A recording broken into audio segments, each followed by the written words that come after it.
So in today's video, we're going to talk about effortless speed, how you're going to generate more effortless power in your golf swing. And it's going to come from a little bit of a shift in awareness in the backswing and what that's going to lend yourself to generating more momentum and better movement coming into the downswing. So to paint a little bit of a picture, what I tend to see with students who struggle with generating speed and the swing always feels quite forced is the sequencing. So what I'm going to do is I'm going to draw a line over my lead ankle here from the setup position. Now, golfers who don't necessarily understand exactly what you're trying to do in the backswing tend to move something like so. Now, what you can see is if you were to look at that line, can you see the way at the top of my backswing, the way my lead hip is on that line? Now, the problem from this type of position is, one, it's the wrong rotation. Okay, so when you move this way, what also happens, you can experiment with this at home, is that it's impossible to now lift your arms up in the air. So you'll tend to find that your swing gets quite short, but also because my pelvis is already located over that line, it's really difficult to move through the ball.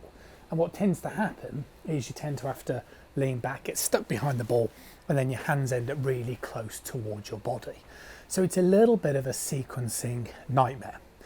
What we are looking to do in this backswing position is we are looking to create a backswing where we're going to allow the pelvis to move slightly more towards that right hand side, so that I'm moving away from the line, and I'm going to elevate my arms up in the air. See, from here, what I can now do is I can now move into that line. Now, this line that I've drawn is kind of like a bit of an imaginary line, but from an anatomical perspective, if you basically surpass that line, you can't move, you get stuck. You end up putting too much weight on your hip. Now, it's acceptable in the downswing to move onto that line because then you can push off it and through.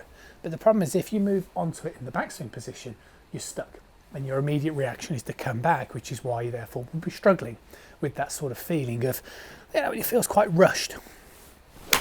Something like so, quite snatchy and rushed, and that's because you're not moving enough over this side, which then means you can't move nicely through the ball. So a real simple drill, just to give you that sort of feeling of exactly where you're trying to get to, is once in your posture, put your hands together and then keep your lead hand exactly where it is, and just let your trail hand move up and behind your head like so.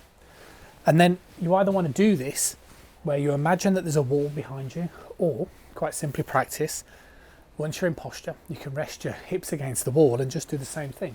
See the way I'm not moving this way, okay, into the wall, I'm moving my hand up and behind me.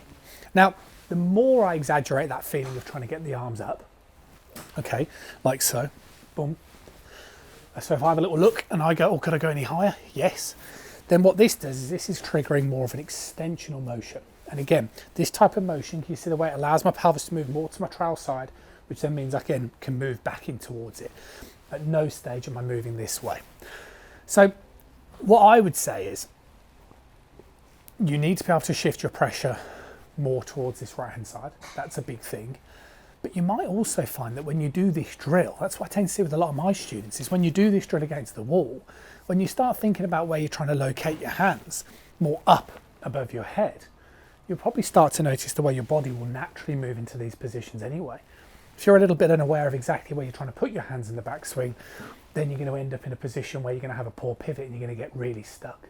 So you'd practice against the wall and you're just trying to get conscious of feeling like your chest is opening up, okay, again, not this way, nice open chest. You're going to try and get that feeling of that right arm really retracting back behind your head and just ensuring that that trail leg stays a little flexed and there's a little bit of weight moving on towards that trail side, so it's giving you a platform to move into.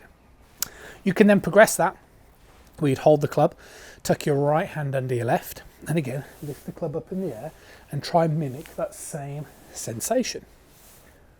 And then eventually you can try and hit some shots. But I would suggest, although this is going to feel very difficult, but I would suggest that you just have a little pause at the top. Get a feel, are you in the right position? Are you still too much this way? This way? And then from there, the result at the moment would be irrelevant. And do it again. Get yourself set up.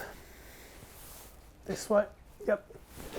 And then you can go down and through. And what you should start to notice is that through a little bit of experimentation of the correct hands, experimentation of moving correctly, you should start to notice the way it's so much easier to transfer that weight to that lead side.